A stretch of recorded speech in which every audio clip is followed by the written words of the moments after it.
Greg Hoffman, Vice President of Global Brand Innovation. It's a pleasure to be with you today to share some of the stories about our legacy of brand creative over the last 20 years. I think it's really important that we pause every now and then and we do look back and learn from where we've been, because ultimately that's what inspires us, especially this generation, the next generation of brand creatives, to define the future of storytelling for Nike. Before we talk about design and creativity, I always think it's important to talk about our purpose, why we exist at Creatives. All of our pursuits are in service of athletes, right?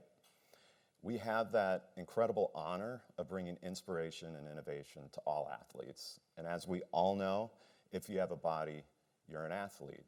It's that insight that grounds all the work that you see today and all the work that you're currently doing. We also know that sport at its core is about movement, but the beautiful thing about what we get to do is sport at its heart is about emotion. The idea every day that we get to come in and reveal the heart and soul of sport through the art of storytelling, what an amazing opportunity. And this is just a sliver of a lot of the work that's been done over the years, but the best, of course, is yet to come. So we talk about creativity as a team sport, and a lot of you may not be aware, but we do have a rich history of an internal in-house design team, which I'll talk about in a little bit. And it's always been an advantage for Nike to have a creative collective of architects, illustrators, graphic designers, typographers, art buyers, you name it. I can't name them all up here, but you know who you are. But it's that chemistry that's created in close proximity within the brand that allows us to attack so many great opportunities with world-class storytelling. And it is a competitive advantage with us, but I think the key here today and what you're building together over the next year is that you're all playing on the same field. That's the most important thing. That's why we call it a collective team. And you're doing that more than ever on a global scale. And of course, being local and intimate in those cities that matter most to the consumer and to Nike. And I'd be remiss if I also didn't address one of our biggest competitive advantages, which is all of you every day engage with agencies, artists, influential thought leaders within the cities around the world. I would argue that we have the greatest and deepest creative network of any brand in the world. And by having that, it allows us to constantly bring new ideas into the brand, into our creative process, so we can in turn bring those ideas back out of the brand into the consumer's life. So while we're here, while we're kind of celebrating this retrospective on 20 years, and for me to talk about the last 2 decades, I must first start with the first 30 years of brand creative, because that is where the foundation for which we stand on was set, and it's really where a lot of the momentum and impact that this brand was having as storytellers was happening. And so you could argue that the first communication design for Nike was the swoosh. Back in 1971, Phil Knight commissioned a Portland State student named Carolyn Davidson. And within 1 year, the swoosh had made it around the world on the feet of all types of athletes. And today, I like to think, still, more than ever, the swoosh is the greatest punctuation for our mission and our message. From there, this small internal in-house creative team began to grow, and they turned their attention to the walls of young athletes, right, who had aspirations and dreams to be athletes themselves in the future.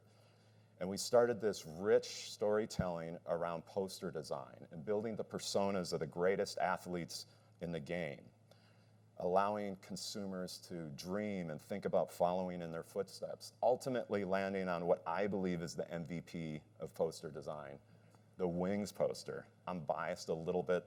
This is when I was in high school and this came out, I gotta tell you, like, not only MJ, but that was my idea that Nike, wow, Nike and communication design, that is a thing. And so this really inspired people to take flight like never before. Well, we continued. So Nike, with such a bold voice, needed a face to match that rebellious spirit. Well, the partnership with Futura Condensed Extra Bold started in 1976. You could say we gave birth to the partnership in 1976.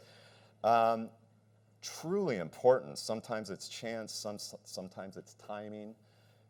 Thanks to Rick Shannon for this example. This is the first example of Futura Extra Bold in 1976, and it became a recognizable part of our brand identity.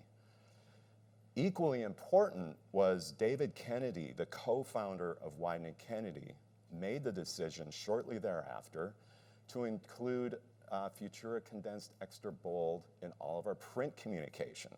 So imagine all of this amazing advertising hitting the world with this consistent voice through this typeface. But I would say typography's historical importance of building a brand's identity can be seen clearly through Nike's history. And there's very few brands in the world that you can name that you could recognize just through their typeface, okay? Agreed? Got it. Just want to make sure we're aligned here, okay? So we continued to grow, and the roster of athletes that we partnered with grew, as did the innovations we created for them and consumers around the world.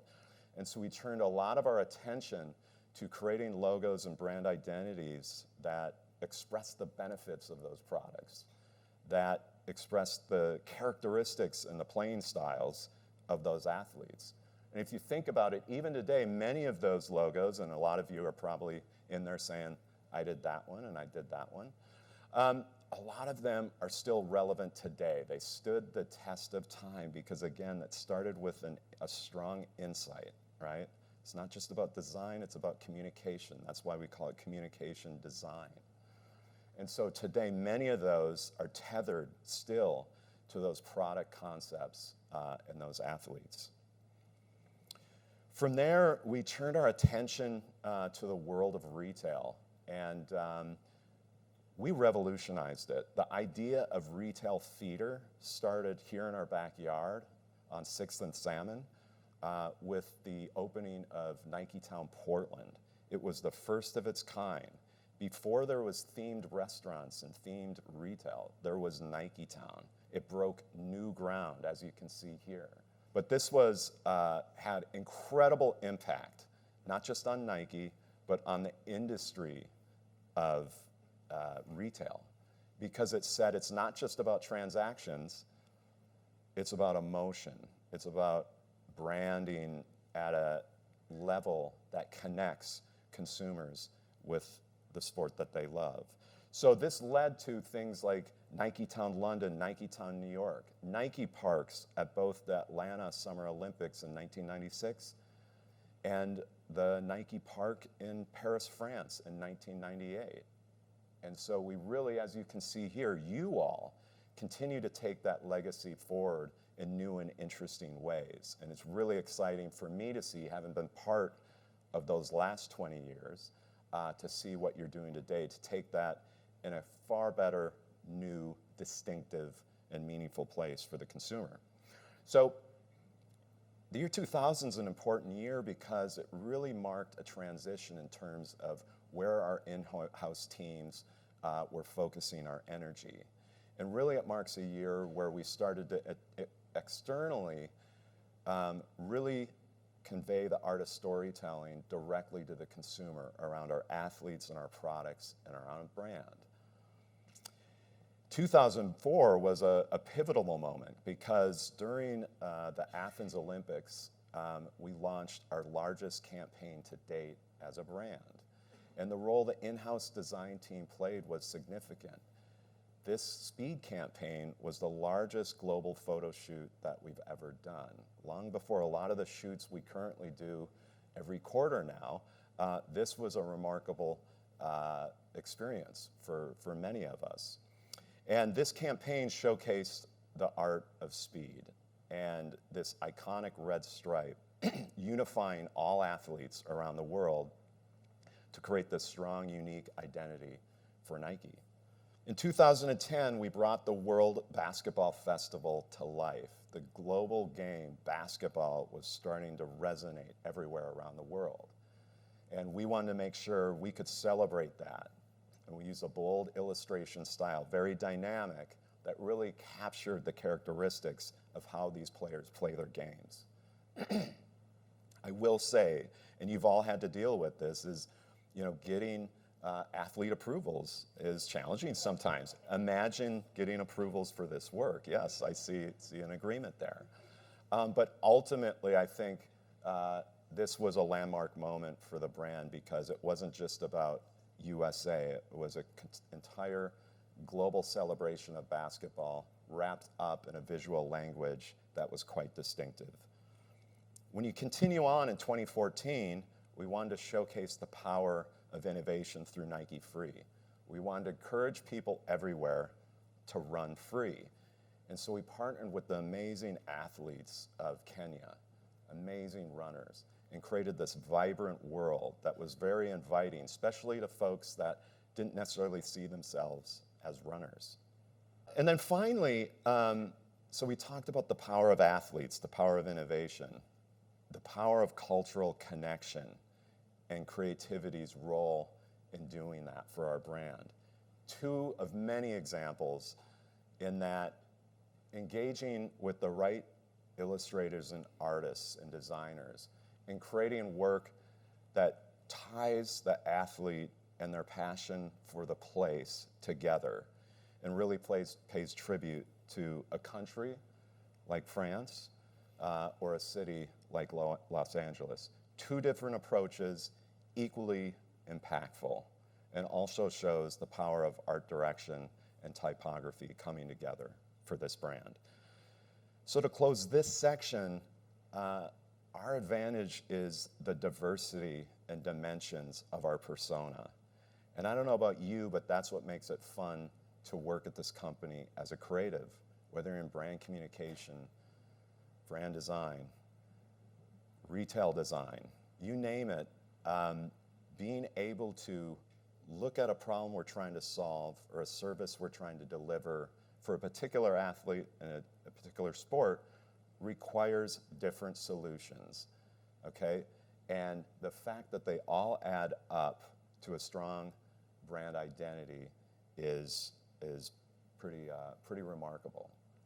And so, again, I'm up here representing the work of many from the past, but also the work of many of you in the room that have taken part in this. And I think what I would say here is that at the end of the day, each piece of work that you see ultimately starts with an insight that leads to a point of view that we're trying to convey. The design and creativity part comes after you've had that moment, and that's a lot of the work that you see here. Okay, as we continued through the mid-2000s, we really started to look to the inspiration behind the creation of our greatest innovations, and also the origin stories and the playing styles of our athletes. And so the use of metaphors in our communication started to become a very, very strong characteristic of what the consumer saw. Whether it's showcasing the lightweight speed of the Oregon Ducks uniform, or looking at Neymar and the fact that he's so quick and agile and using the cheetah to bring that to life in an interesting way. Part of what we're doing is we're capturing the imagination of the viewer, right? We're stirring their emotions so that they have a connection with our brand. And certainly tying Neymar together with the Hypervenom boot in this case was successful in doing that. Then you see it again with Cristiano Ronaldo and the Mercurial, and no better place to look than the world of speed within F1.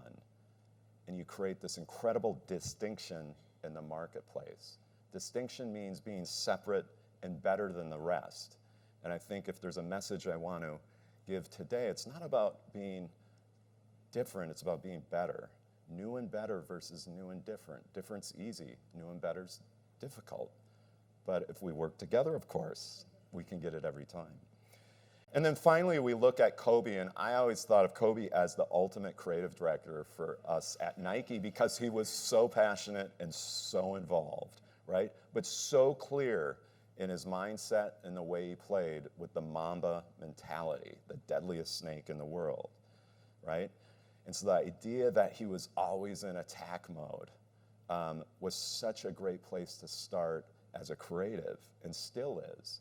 And as you see here, the fact that it had such an influence on the product design itself, which made our jobs easier when we're trying to craft those stories, looking to inspiration from both the athlete and the product. When it's so sharp, it makes it easier for us to achieve something from a storytelling standpoint that's powerful.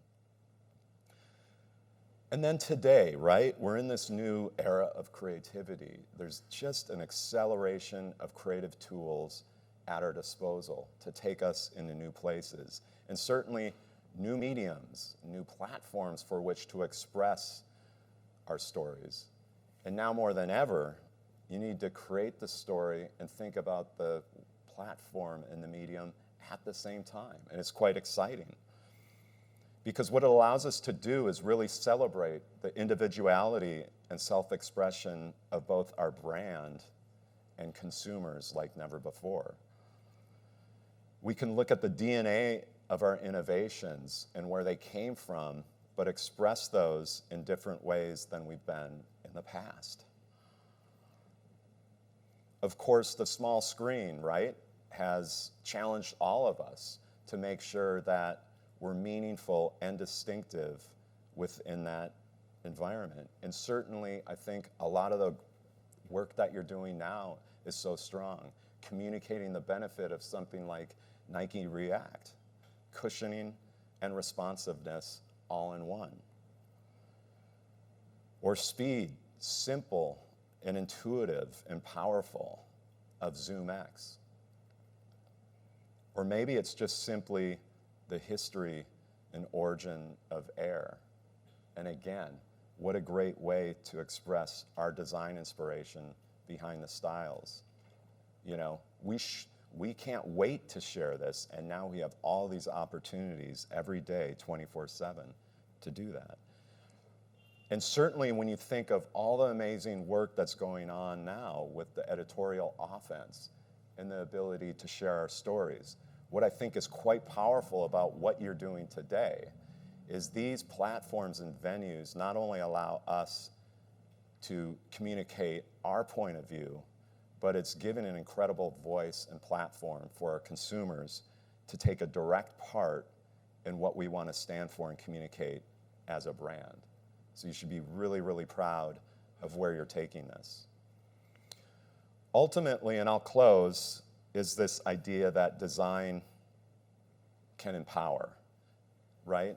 We're in the business of not only making people feel about the Nike brand, but how do we want people to feel about themselves, right? And their ability to achieve great things and their potential as athletes.